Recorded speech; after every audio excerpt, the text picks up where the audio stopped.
Hello, everybody. The next poem on our syllabus is called I Hear America Singing, and it is written by an author called Walt Whitman. He is an American writer, obviously, by the title. It was published around 1890, and Walt Whitman, as you'll see in the biography, revised his poems many times, so there was no specific date of its beginning or its final stage. But the one that we read is published in his book called Leaves of Grass, published in many forms, but around 1890 to 1894. Here is the poem. I hear America singing.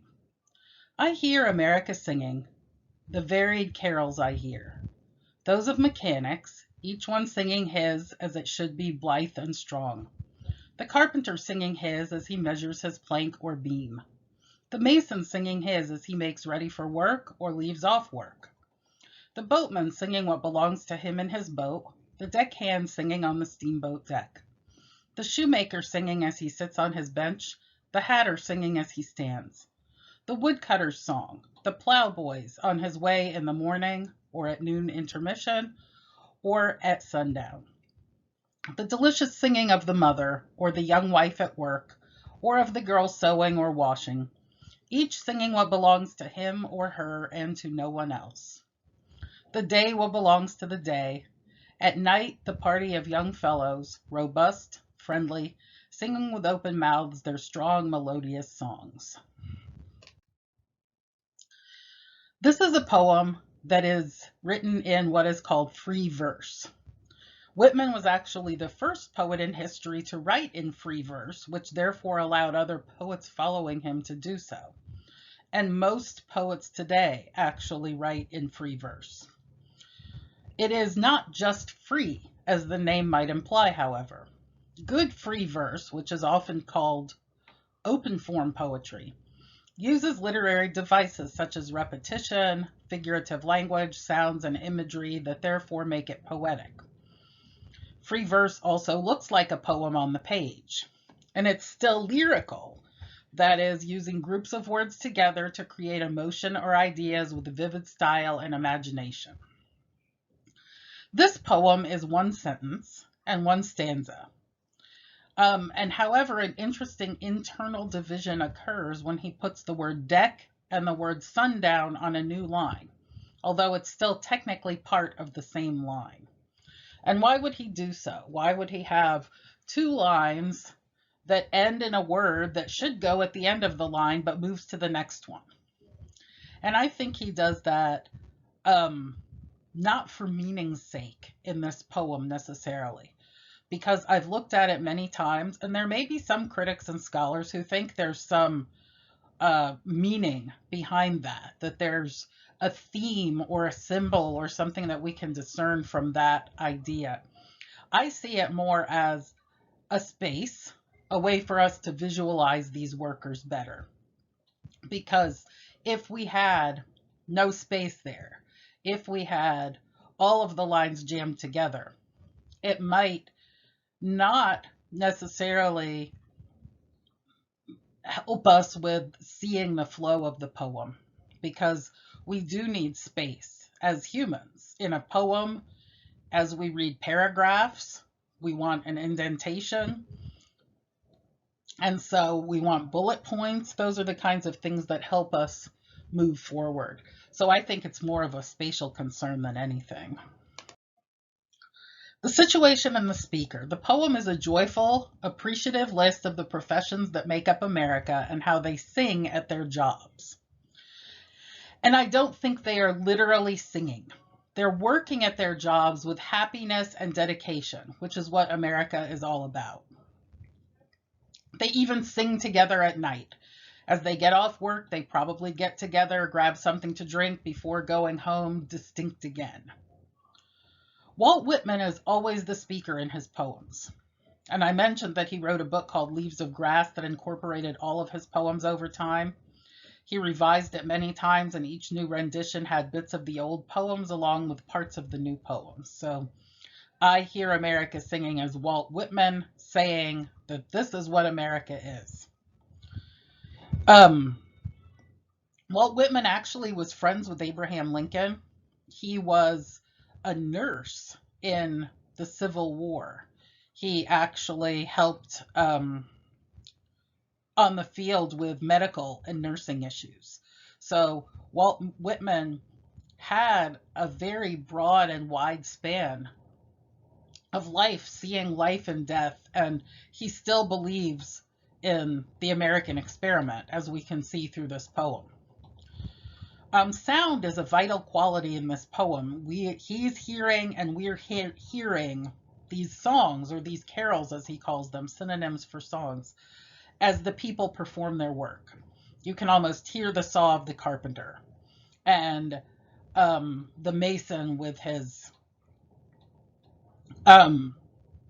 trowel, and you can hear the plowboy as he's walking and leading his horse. So all of these sounds are going on in the poem.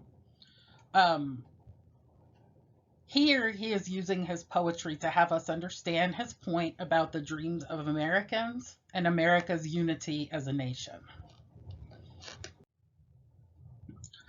Labor is obviously an important part of this poem. He lists a lot of hard labor jobs: a cobbler, somebody who fixes shoes, a boat worker, a mason, a carpenter. He even includes women in their labor of taking care of children. One question people often ask about this is, does he perhaps paint a too rosy picture of work in America, especially in that time? In the 1890s, he omits the real labor that people had to experience before the 1920s and labor laws. So he is omitting a lot of the reality of the situation, which we know historically, which people knew then. It was not all butterflies and rainbows when you were working these jobs in pre and post-industrial America. Children were working. He even mentions the plowboy, and he mentions girls who were sewing. People were working 12-hour hard days with no breaks.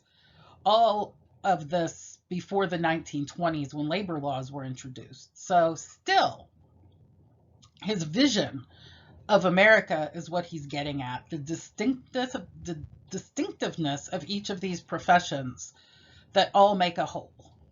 He also omits white-collar professions, such as lawyers, doctors, businessmen, teachers, those who worked perhaps in more high-paying professions at the time who required education in universities. He's really talking about the heart of America, what we might call middle America now. If we're going to relate this to something from today, I think he would be talking today about the steel workers, about the coal miners. He would be talking about frontline workers, such as ambulance drivers or EMTs. He would be talking about janitors. He would be talking about cleaning people, gardeners, roofers, people who, construction workers, mechanics. There are many similar jobs, even if we don't have many cobblers anymore. Most people just go out and buy a pair of new shoes if their shoes break. But sometimes shoes get repaired, especially if they're extraordinarily expensive or if you like a particular pair of shoes. Anyway, this is what I think Whitman is getting at with labor in the poem. The sound qualities in this poem, he uses a lot of repetition, which is also called anaphora. The blank singing, the blank singing, the blank singing. You fill in the blank with a particular laborer, but over and over. The anaphora sticks with us. It catalogs and it collects the various professions who all do their individual distinctive work, but they also make up one nation. So again, a rose-colored glasses perhaps vision of what America is. Maybe it is what it could be too. He also uses a lot of alliteration, assonance, consonants in place of rhyme and rhythm. So the imagery, the ing words, bringing it into the present time, the repetition, all of these things show its poetic nature, even though it's still a free verse poem. Music and final thoughts. The music part of this poem is important too, as the laborers are literally singing as they work. Almost. The carols of their different jobs are in harmony. Um, uh, we discussed earlier that they are figuratively singing, but literally they're singing their jobs, they're singing the professions.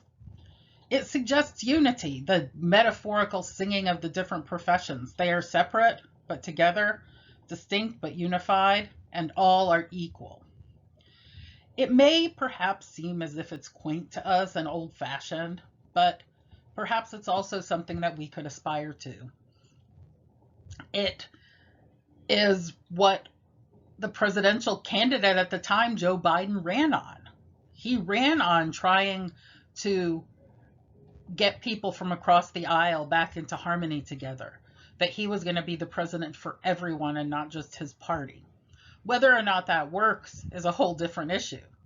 But one thing that we do know about Americans is that they long for that kind of unity, whether or not it can actually ever exist or ever even did exist. So anyway, that's I Hear America Singing. Thanks a lot for listening. Bye-bye.